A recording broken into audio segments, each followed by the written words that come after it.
Hey guys, KK, and thank you for joining me on another video on my channel. In this video we are going to be looking at shaders or materials if you like. I'm just going to go over briefly the shader UI so we better understand what we're doing. It's just going to be about the UI and where to find things and how to navigate the UI, and then in the next video we will get into all the juicy stuff, which will be the landscape material.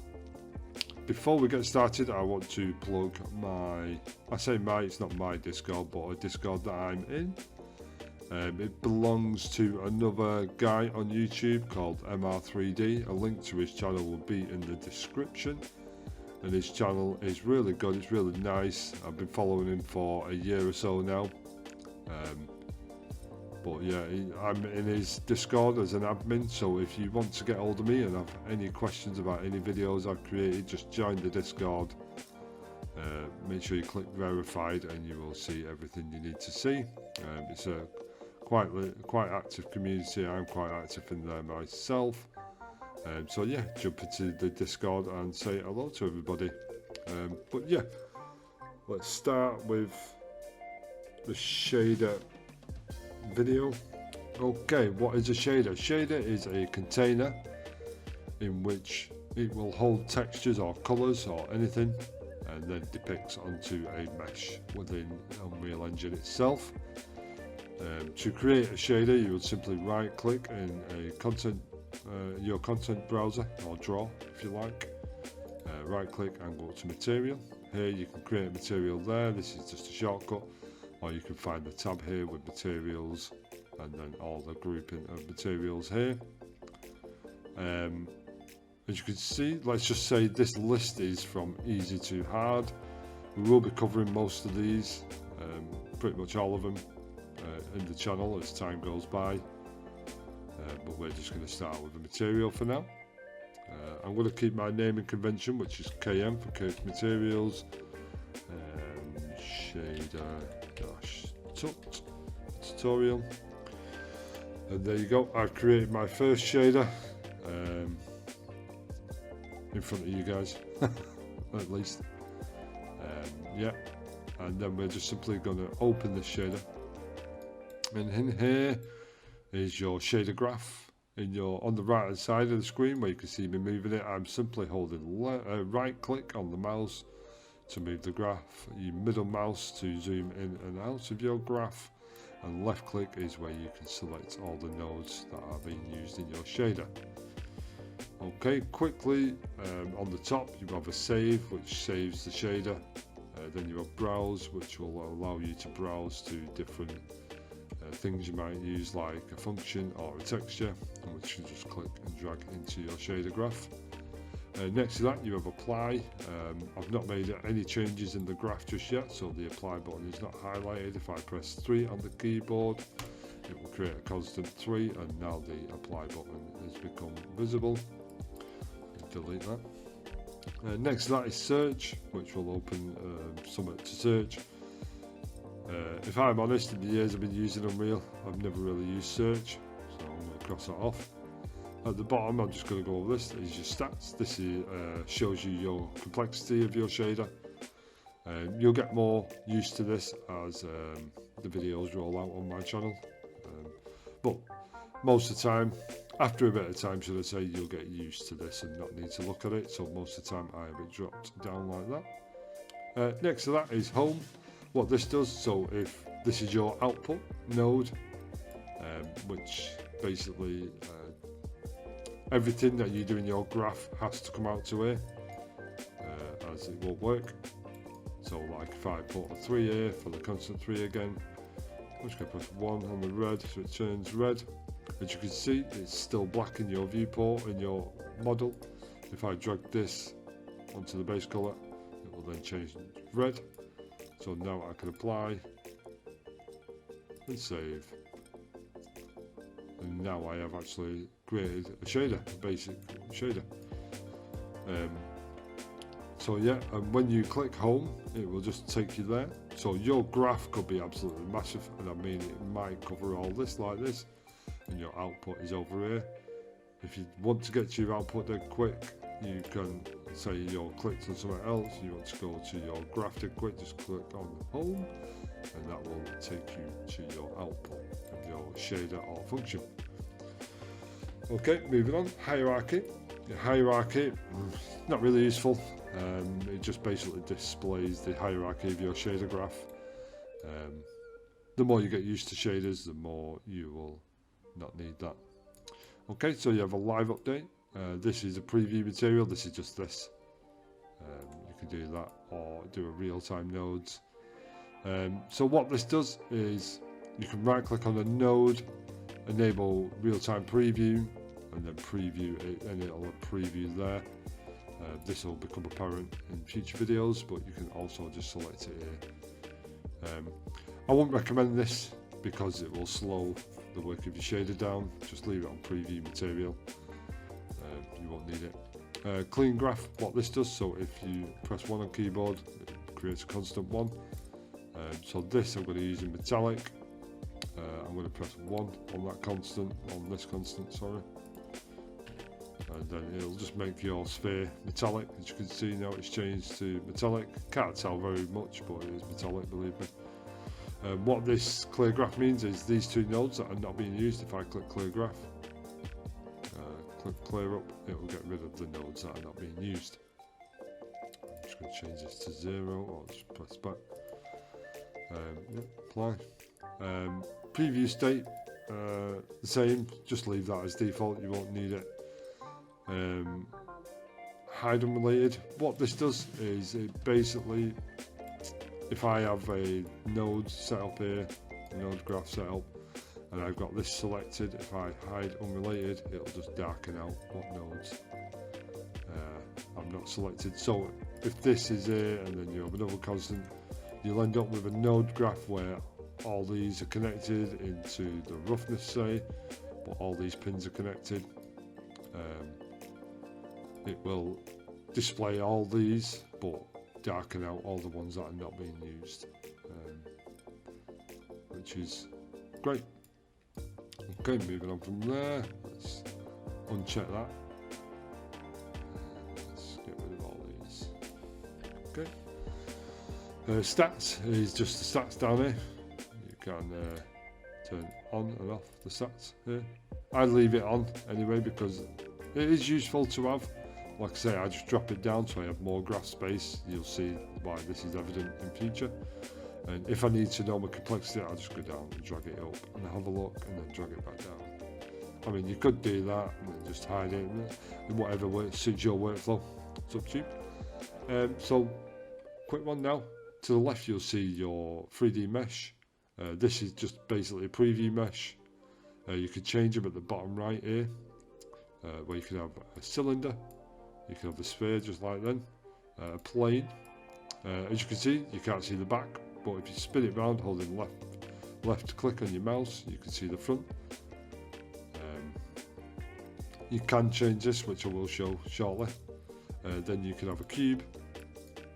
If you hold, you can, like the graph, you can move about. If you right click it, zooms in and out. Left click it, rotates.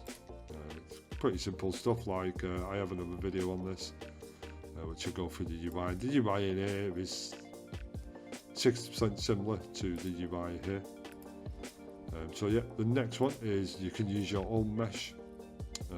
I never really use this, but I will briefly show you how to do this. Click continue. What you would need to do if you're working on a certain mesh, a material for a certain mesh, you can go to your static mesh. This is just all my static meshes that I'm going to be using on this channel, and say I click this waterfall mesh. I click it, open it, silly. If I click it and then click this icon at the bottom right of the preview window, it will basically depict that mesh into my scene, and now you can, there you go, middle mouse button, I'll pan you around like so if you hold it down. So yeah, it'll display that mesh you're working on in the preview. Can be handy sometimes. You'll see this mesh when we create the water shader, but I'm going to go back to the cube for now. As you can see, it's miles away. Press F on your keyboard, it'll draw you into it. Below that is the details panel. If you click on the shader itself, so if I clicked on there, you'll see the details panel changes. This is the details, like similar to this detail panel down here. This is the details for that particular node. If I click on the shader output itself, you have the details panel for all of the shader. I'm going to briefly go through this, very briefly. As you can see, we have some items here that I've closed. We're really not going to be using these at any point on the channel. We may do, I may change my mind. Just physics materials and more to do with sound and collisions and shit. Sorry for me, foul language. Your material, this is pretty important. You have a surface. You can change this by the drop down menu. Like I say, I'm just going to give a brief description of what these are. You'll see them in action in later videos. Under that is your blend mode, so you can opaque is just the colour. Mask, you can mask things out. Like I say, we'll show that. Translucent is for like water and glass. I will be doing a glass material and a water material eventually. So you have a shading model where you have all different kind of lighting for your material. Under that, I'm going to put this back on plane to preview this. What two-sided does is just enables two-sided on your material. So like if I go back to this and I go behind and look at this, you can see through it, but this side you can't. So what this is, just one-sided. If I get that material and change it to two-sided, you can see in the preview, it enables that mesh to be two-sided. This can be useful in future. So yeah, that's two-sided. Use material attributes. This just basically draws the output node for your material into one pin instead of all these pins. So if I have a make material attributes, before I move along with the details panel, as you can see, I've just dragged the node up. All I've done there is right click on your graph and it'll enable the search palette. Open up and you can just type in what you want, so constant. If you look, I have a constant 3 vector there. I'm clicking down on the arrows and it's created that constant 3 like there. So you right click, type in what you want, so I'll put distance, and you can get your distance mesh stuff here as well, your distance blend and distance fading. We will be using distance fade in the landscape material, so if you want to see more on that, subscribe. This right click library of things here, you can also drop down certain things like this and make material attributes. I've got that from your material attributes section here, which is there. Well, that's the actual function, but never mind. On the right you have your palette. If you click on that, it opens up everything here, like every node you can use in the engine in the shader graph. As you can see, there's only 1 or 2, but if you look at the right hand side, see where it says bump offset B, and then you have a linear interpolate, which is L. These are the hotkeys or shortcut keys for that node, like texture sample. If I hold T on the keyboard and press that, it brings up a texture sample. But yeah, the palette is useful to know. If you also go over and press Control and Alt, oh no, it doesn't work. If you say you have this texture object texture sample and it's in your scene, you just simply click and hold and drag, it'll put it in. If you want to know more about what these nodes do, you simply hold left Control and left Alt, and it'll give you a brief description of what that node does, or you can click on full documentation and it will take, that's basically a hot link for that node in the Unreal Engine documentation. So yeah, that can be useful.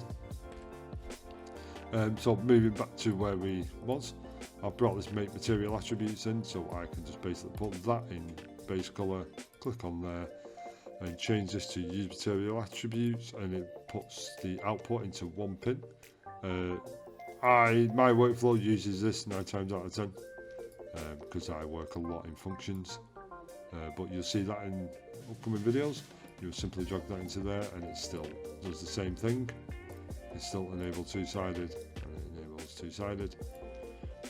So yeah, moving down from there, you have cast ray trace shadows. Just leave this enabled. It's just the shadows for ray tracing. Advanced, that's pretty advanced. We'll leave that for now. Translucency, they're all greyed out right now. These are to do with your glass and water. They come available if you set from opaque to translucent. They come available then. But yeah. Under that, you use still translucency. Usage, you have a usage here, so you can actually select. So if I'm making a water shader, use with water shader, and this basically cuts the code. See, the shader is backed up by HSLS code. This basically reduces the amount of code, so it reduces compile time, blah blah blah blah. If you are more interested in code and want to create shaders using code, I'm going to advise you to go and check a channel out. His name's Ben Cloward. I hope I pronounced that right. If you're watching, sorry if I didn't. He's got a what they called, like a list of videos, a playlist, in which he has a mini course on HSLS code. I'm not really into coding myself. I know C#, but that's it. But yeah, so that basically reduces the compile times. Also, I believe, if I'm wrong, please correct me in the comments. Forward shading, that's for a later video, same as that. Post-process materials, we will be making a profile for post-process in which you can use this. Refractions is more towards glass, translucency and water. But yeah, that's basically the UI of this. So now I would apply this and save it, and you can, let's just drag a quick mesh in here. I don't want to disturb what I've got at the minute. So I've got a cube here. You can simply let's see, materials, base colors. As you can see, I've created this little red color. You can simply drag that onto the cube, and it will just display what color changes we've made. That's great, that, isn't it? How the sunlight comes through the skylight, bounces off there and all over the wall. That is proper real-time reflective lighting, refraction or whatever. If you look at this glitch up here, that's just because the glitching's happening. There'll be more on that in future. It's nothing to worry about. So yeah, to finish the video off, I'm going to show you how to quickly change colours and blend colours together in this material without having to go into the material, if you know what I mean. But we will need to go into the material first. So I'm going to open the shader again, and what I'm going to do here now is click on this, and this becomes available, but I can only change this node inside here. Then click apply, then click save. But we don't want that. We want something where we can change it on the fly while still viewing the cube, like so. I mean, you could do this and change the color here, so maybe 01 green, click OK, click apply and click save. But you don't want to be doing that all the time, so the best way to do that is to change these to parameters and make a material instance. I will literally do that and show you right now, and I'll blend two colours together as well to show you more. So what we're going to look at now are parameters. So if you've got a node here, this is just a standard node. You can change this to a parameter by right clicking on the node, convert it to parameter, and give it a name. So I'm going to call it color -1. The dash is my naming convention. You will know that if you've watched previous videos. And I'm going to simply Control and C and Control and V by copying it. If you select it, Control V, Control C, it will copy it. If you don't select it, it won't copy it. And now I have this parameter available, but they're both called color1, so they won't change individually. What I have to do is highlight this. I'm going to simply double click the 1 and put 2, and now I've separated the two colours. I'm going to change this one to red. So 1 on red, 0 on the green. and that changes to red straight away. And to blend these together, I'm going to use a node that is called a linear interpolate. So if I hold L on the keyboard, I'll right click linear and it will come up there. You press up and down on your keyboard. It will also bring the linear interpolate. And what linear interpolate does, it basically blends two colours together, or it blends two of anything together, any node together based off this alpha. So I will show you what I mean in a sec. So if I put the green into A and the red into B, so these now are technically blended together. Like I showed you with the preview thing, you can right click on the node and start preview node, and it will preview that blend together. As you can see at the bottom, the constant A is taken up, so it's greyed out because it's got a node into it, similar to the B, which is greyed out because it's got a node in it, but the alpha isn't because there's no node in it. So on here, if I put 0.1, let's put 0. With 0, it's more aimed towards a green. So 0 is A and 1 will be the red. So if I put 1, it will come to red. And what this is doing, basically, the alpha works at a range of 0 to 1. So like I've just shown you, if it's 0, it's green, and 1, it's red. If I put 0.8, it's more red than green, but it still blends the colours together for an orange. I'm going to put that into base colour, like so. I'm going to stop previewing it, and I'm going to hold S on the keyboard to spawn spawn a scalar parameter, and call this colour dash blending. Okay, and then just click away from it, and what this is going to do, I'm going to plug that into the alpha, and then I can just simply change the blend mode in here. You have all these details in here, but you'll see me change these as time comes and videos come on my channel. For this, I'm just showing you a quick way to make it easier to change things you create in your graph outside of the graph, if you know what I mean. So I am just going to click apply here and click save to save it. Just going to simply cross off this shader, and now you see nothing has changed. What I have to do now, I've made them changes. If you come to the shader you've just made changes to, right click on the shader, create material instance. If you press right, leave it the name highlighted, it'll ask you to change the name, but you really don't have to. I basically press right on the number, on the arrow keys, and it takes me to the last word, and I will leave this with dash, name a convention, obsessed.